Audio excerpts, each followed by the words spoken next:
आज हम लोग हिंदी व्याकरण के महत्वपूर्ण प्रश्न के बारे में समझेंगे। हिंदी व्याकरण के पहला प्रश्न है, वर्ण के कितने प्रकार होते हैं? तो वर्ण के मुख्यतः दो प्रकार होते हैं। अगला प्रश्न है, संज्ञा कितने प्रकार होते हैं? संज्ञा के मुख्यतः 5 प्रकार होते हैं। आपको स्क्रीन पर दिया गया है, संज्ञा के 5 प्रकार होते हैं। अगला प्रश्न है, सर्वनाम के कितने प्रकार होते हैं? तो सर्वनाम का 6 प्रकार होते हैं, आपको दिया गया है। नेक्स्ट अगला प्रश्न है, विशेषण के कितने प्रकार होते हैं? तो विशेषण को देखा जाए तो मुख्यतः 4 भागों में बांटा गया है, तो अगले वीडियो में आपको बताएंगे विशेषण के 4 प्रकार होते हैं।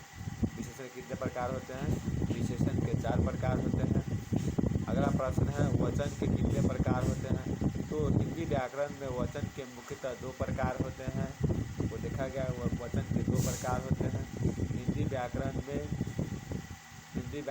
वचन के 2 प्रकार होते हैं। कितने प्रकार होते हैं? वचन के हिंदी में 2 प्रकार होते हैं। अगला प्रश्न है कि कारक कितने प्रकार होते हैं? तो कारक को देखा जाए तो हिंदी व्याकरण में आपके कारक के 8 प्रकार होते हैं। कितने होते हैं? कारक के 8 प्रकार होते हैं। नेक्स्ट प्रश्न है, संधि के कितने प्रकार? संधि के 3 प्रकार होते हैं। स्वर संधि होते हैं, व्यंजक संधि होते हैं और विसर्ग संधि होते हैं। तो हिंदी के 3 प्रकार होते हैं आपको हिंदी व्याकरण में। अगला प्रश्न है कि समास के कितने प्रकार होते हैं?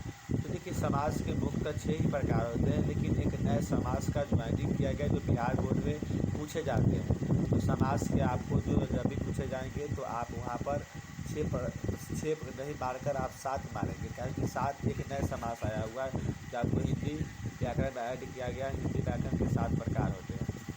नेक्स्ट प्रश्न है, पदबंध के कितने प्रकार होते हैं? तो हिंदी व्याकरण के अनुसार से पदबंध के 5 प्रकार होते हैं, जो आप लोग पढ़े होंगे।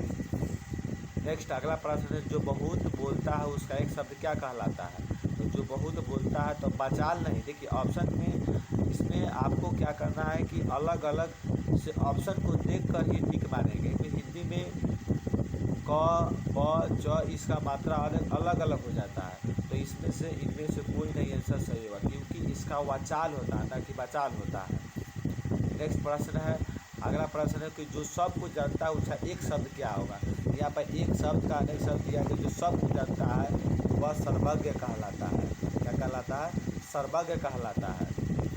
नेक्स्ट प्रश्न है, दर्शन के योग क्या है? दर्शन के योग कहलाता है, तो दर्शन के जो योग रहते हैं वह दर्शनीय कहलाते हैं। क्या कहलाते हैं? वे दर्शनीय कहलाते हैं। क्या कहलाते हैं? दर्शनीय कहलाते हैं। सामाजिक विशेषण के कौन से, इसमें से समाज का विशेषण कौन सा होगा? तो सही आपको विशेषण का ख आंसर सही होगा।